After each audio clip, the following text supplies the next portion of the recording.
things, which are lovely, but for me, they don't really have any function. What I love about bicycles, you can start on a Monday with a box of tubes, you can be riding it by the weekend, and it can last you for the rest of your life.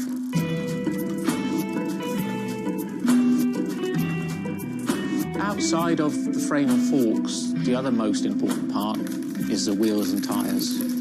When you build the wheels, you have to lace them, so there's little holes going all the way around the rim. You poke the spoke through. We do build all our wheels by hand here because a machine can't get 30 years worth of wheel building experience. Colour is very, very personal. With any of our bikes, you can have them painted whatever colour you want. We've matched one to the teapot, so we can get that scanned and we can match that, or someone's favourite item of clothing. I like to let the bike sit for 4 or 5 days minimum, just so the paint can have time to cure a little bit, and then we assemble it. We get out all the new components, and it's a case of putting them together. Some bikes you can assemble in 3 hours, some will take 3 days. And we've built bikes that cost in the 10,000. Well, they're saving up, and this is their bike, and they're going to own it for the rest of their lives. So we just want to do as I had when I was off. A lot of people still get that thrill as when they were a kid blasting down a hill, wind going through their hair. It's fun. Everyone has their favourite jacket or something that just makes them feel good. If you've got a bike that fits well, you actually feel part of it. Building bicycles as a creative outlet is fantastic. It's not something you do because you're going to get a big paycheck at the end of the day. You do it something you have a passion for it.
If you ever saw a wooden surfboard, it was probably hanging in somebody's house or underneath the deck.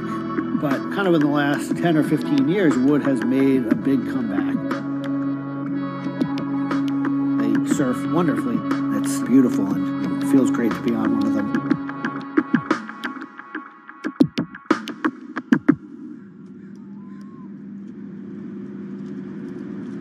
I always had a love for wood and kind of passionate about things that went in the water. I've kind of been around wooden boats most of my life. There's just so much character. The way they're built, the stories that come with them, a lot of that has translated over to why we build surfboards the way we do. When we first started thinking about building surfboards, wood was the natural material we chose. They have a very high strength to weight ratio. Wooden surfboards have the longest history of use in the surf world than any other material. People have been surfing wooden surfboards since kind of the first documented history of people riding waves. The board starts in CAD, where we take a 3D model, break down the shape, and kind of create frames and templates and all the inner parts of the board that we get cut on a CNC machine.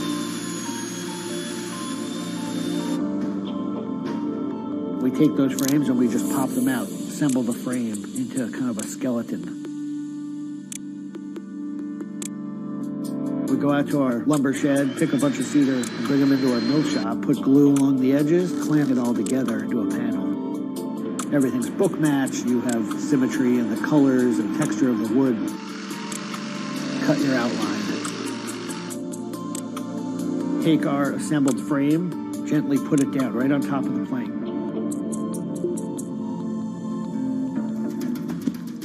Once that foundation is started, you're basically building up the three-dimensional shape, the outside part of the board, using lots of strips that kind of interlock and fit together.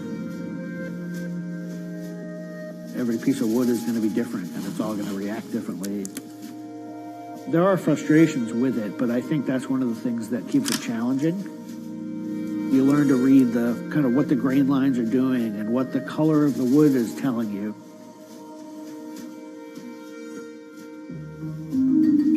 Once those rails are cleaned up, we put our top planks on. It's a little bit like putting a lid on a box. It's like, this is it. Whatever's inside that board is staying inside that board. And by tensioning some rope, you can clamp the two together. It's like a time capsule.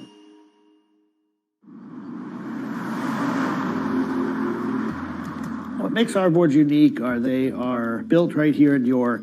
They're built using material that grows right here in the state of Maine. They're built 100% by hand by local craftspeople and surfers. There's a lot of time that goes into these boards, between 40 and 60 hours start to finish. We wanted to build surfboards that were as hollow as they could be, but still be strong enough to work well. Too light and they don't surf well, but too heavy and they don't surf well. So there's a balance point there, and that's where we try to be. Taking the board off the rocker table once the top has gone on, that is by far one of my top favorite parts. It's just you and a shaping stand, a board, and a hand plane.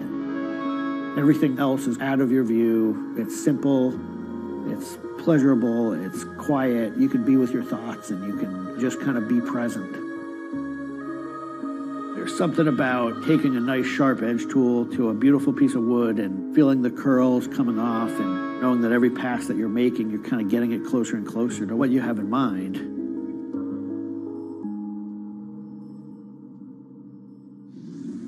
Once we've shaped it down and the board's looking like it's supposed to look like, it's time for it to go into the glassing room.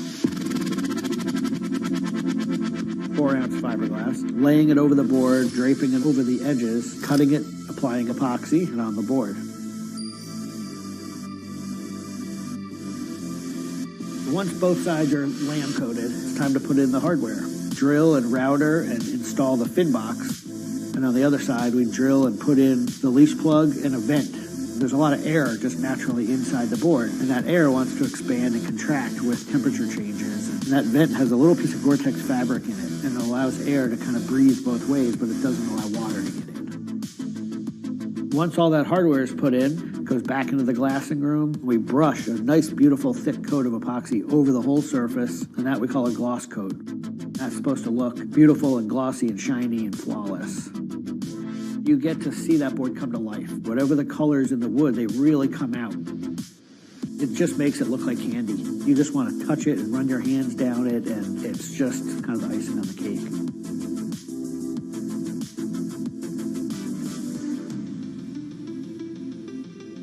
once everything is hard, we put it into what we call the oven, get that epoxy to cure, really kind of bake it and just get it to harden. Put in the fin, screw in the vent, and ship it out. We just love the idea of building something that's sustainable and long-lasting and made by hand. Kind of gives you a deeper connection to the product over something you might buy on a shelf.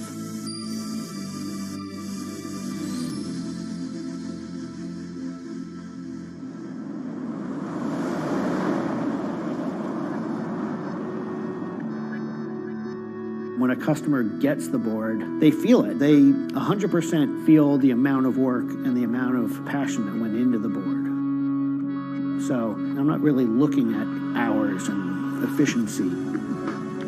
We're looking at like doing it right and enjoying it as we go.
Ma Baoli, better known as Gang La, is one of the 4 Grand Marshals leading New York's Pride Parade this year. But in the country he comes from, being gay is still a social taboo. The CEO of a Beijing-based internet company is on a mission to improve the lives of millions of gay men in China. 对于每一个 LGBT 人群来说，即使这个国家不允许你跟同性爱人结婚，但是你仍然要勇敢地去选择你自己的生活，你仍然应该拥有幸福生活的权利。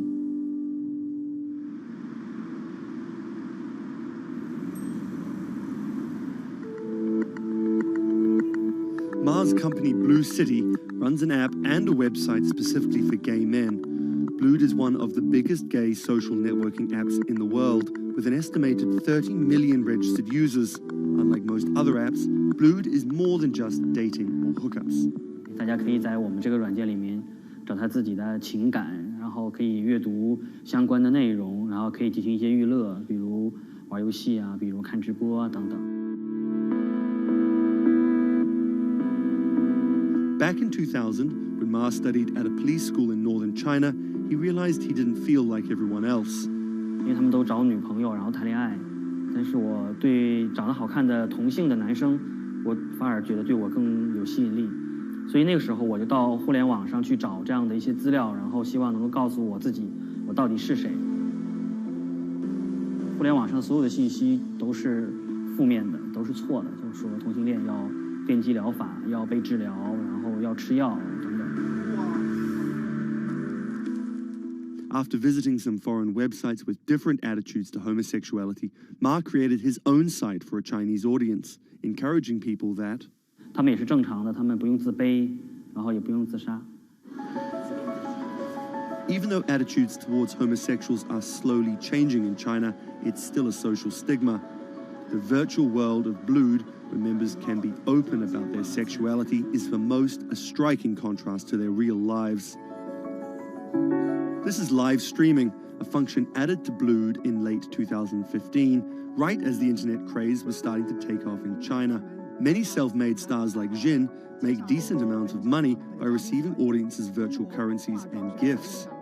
我们不是彼此的初恋，初恋这种事儿多不靠谱啊。For Kyle and Klaus, a couple who have come out, live streaming on Blued means something different. 其实我经常会收到很多粉丝的一些互动的留言，就是类似就是说你们让我们看到了同志情侣之间的一些希望啊，我看到这样的留言我是很欣慰。The government's rules for acceptable content online may shift quickly in China, with LGBT material in a grey area. Many companies feel the chill of the recent internet crackdown, but Blue City still runs as usual. Ma has won the Chinese government's trust by helping with HIV prevention among gay men. A third of the company's staff are dedicated to screening pornographic and politically sensitive content. 我不太多的愿意去对抗，我更多的愿意去对话，去改变他们的想法。我觉得这个可能在中国来说是更有效的。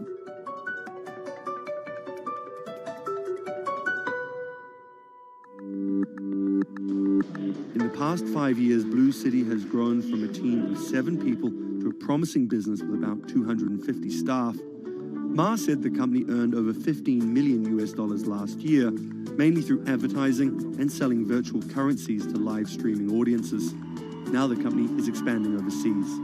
我希望吧，通过我们的努力，布鲁蒂能够成为全球第一家在美国纳斯达克或者是纽交所上市的这样的同质互联网公司。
This is Rich Chiga. He's a Chinese rapper by way of Indonesia, and he's very popular on the internet. This is Joji. He's a Japanese-Australian singer, and he's also very popular on the internet. Plus, Joji invented the Harlem Shake meme. Let me say that again. This guy, Joji, in the blood bathtub, invented the Harlem Shake meme. But we'll come back to that. So Rich and Joji are both signed to 88 Rising, an entertainment company hoping to build a lasting global brand that will outlive singular moments of virality.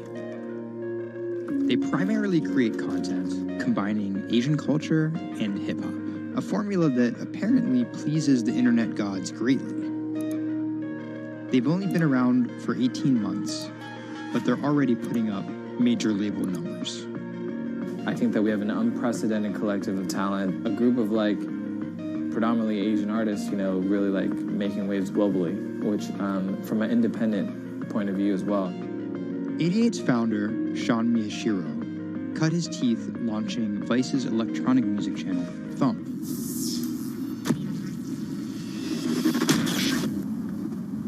But quickly, Sean became interested in life beyond dance music. I knew that after launching a whole content platform that I have kind of the ability and the know-how to do it again, but like for what was the question. So Sean moved to the Bronx to start over and figure it out. He couldn't afford an office space, so he worked out of his car at the top of a grimy parking garage. Everything kind of started here. If you look around, this is my environment. This is my serenity, really. 88 Rising was built here. Built on the grounds of LA Fitness residence in a parking garage. I was living in the Bronx. I'm just like, damn, where the hell do I go? So I just come up here and I like, you know, I just kind of figure things out every single day. Being like, okay, what the hell is this thing? Coming here was kind of like my own kind of private office, basically. Like, to be honest, I would even go to the bathroom here. I would like take pisses here, you know what I mean? Like, yeah, it was, you know, it's just too far to go back down there. When I need Wi-Fi, I'd spend a good part of the day at Dunkin' Donuts. Hi, how are you? Can I get a chicken snack wrap? Before 88 Rising officially launched, Sean caught a surprise break in the form of a Twitter friendship with a funny 16-year-old kid from Indonesia named Brian, who taught himself English by watching Rubik's Cube tutorial videos on YouTube. Seriously, that's true. I thought his Twitter was genius, from the future, just crazy. And like just the shit that he was saying, like the memes he was making. But I didn't know that he rapped or anything like that. I really didn't. And he came up with that stick like 2 weeks later. 12 in the morning, pop shells for a living and baby gon' smell blood trail every minute, bro. Dat Stick was Brian's first ever attempt at making a rap song, and it immediately went viral. Everything was great about it. But the one thing that I noticed is the song was hard as hell. Just like everything about it, man. Just like, it was menacing, bro. Soon after the video dropped, Brian signed with 88 Rising. I'll FaceTime with Rich. Sorry for calling you Rich Chiga on my phone, Rich. Brian, he gets like super pissed off that he's saved in my phone as Rich Chiga. He's like, dude, am I not a human to you? What's good, bro? What's good, brother? How you doing? Doing great. I did the sound check. How was it? It was tight. But you've been a bitch, suck a thick cock. So, Brian could definitely rap, but some viewers understandably took offense at a Chinese kid satirizing rap cliches and calling himself Rich Chiga. But if a group of well-known rappers saw the video and genuinely liked it, that could at least help validate Brian as a legit hip-hop artist. Plus, it could be really funny. It was just kind of an idea that I just had on the spot. Everything that rappers say is better and funnier and smarter and wittier. You know, it's just more entertaining. We just edit it as tight as possible, put it up, and it really worked. 12 in the morning, pop shit. Still living in. Yo, this nigga got a pouch on and a Reebok pouch. This is the hardest nigga of all time. You said when you come for a trigger like me, that was dope. Like, it's just lit, and I think people would take it as a joke at first, but it's like if he ran with that and kept doing more videos like that, it's just lit. You know, I'd never been to America before, and like all of a sudden, it's like I see like all the rappers that I listen to just like reacting to my stuff, and I was like, what? How did this happen? The reaction video also went viral and even led to a remix of Dat Stick featuring Wu-Tang's Ghostface. I'll get on that track. You know what I'm saying? Yeah. Really, on the remix? Yeah. Oh, you know him? And yeah, the remix went viral too. Brian has since acknowledged the misstep in his name and claims he may change it. But for the time being, he's still Rich Chigga to his fans. An ever-growing global audience, hungry for more releases from emerging talent around the world. I didn't know that it was gonna be this impactful and this important to people, and I'm very thankful and blessed that it has. And every day now that I wake up, it's like it's just like a new mission every day. A major part of that mission involves Joji. Remember the bloody bath guy? He's a former YouTube personality in the middle of a career transition. The sound of this song, Will He, it's like a trap song that you can like slow dance to. Awkward prom shit, you know what I mean? I used to do crazy episodic internet videos. It was going well, and one day it was me and a few friends just in a room. We were casually chilling, and then someone plays the song, and it's brand new at the time. I happened to have a lot of costumes laying around, so I told the other guys, I was like, get in these costumes and let's just dance to it. Like, who cares?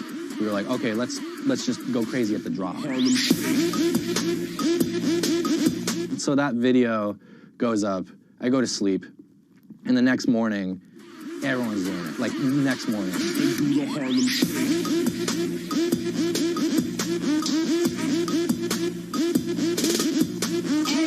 That taught me a lot about the internet, how people want to just be a part of something. And from that point on, something changed, and I was a little better at understanding demographics and people and, what they want to see and what they want to hear.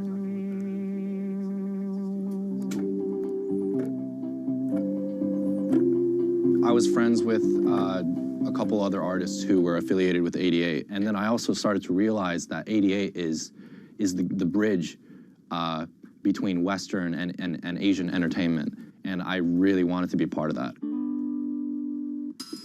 Joji just released the In Tongues EP, his first project as a serious artist. Joji's In Tongues record came out a couple weeks ago. It's #2 on Billboard on the R&B charts, which is crazy for, independent release, and he's like a brand new artist. And the success is even more impressive, knowing he went from creating something like this. It's just Taco Bell. What could possibly go wrong? To creating something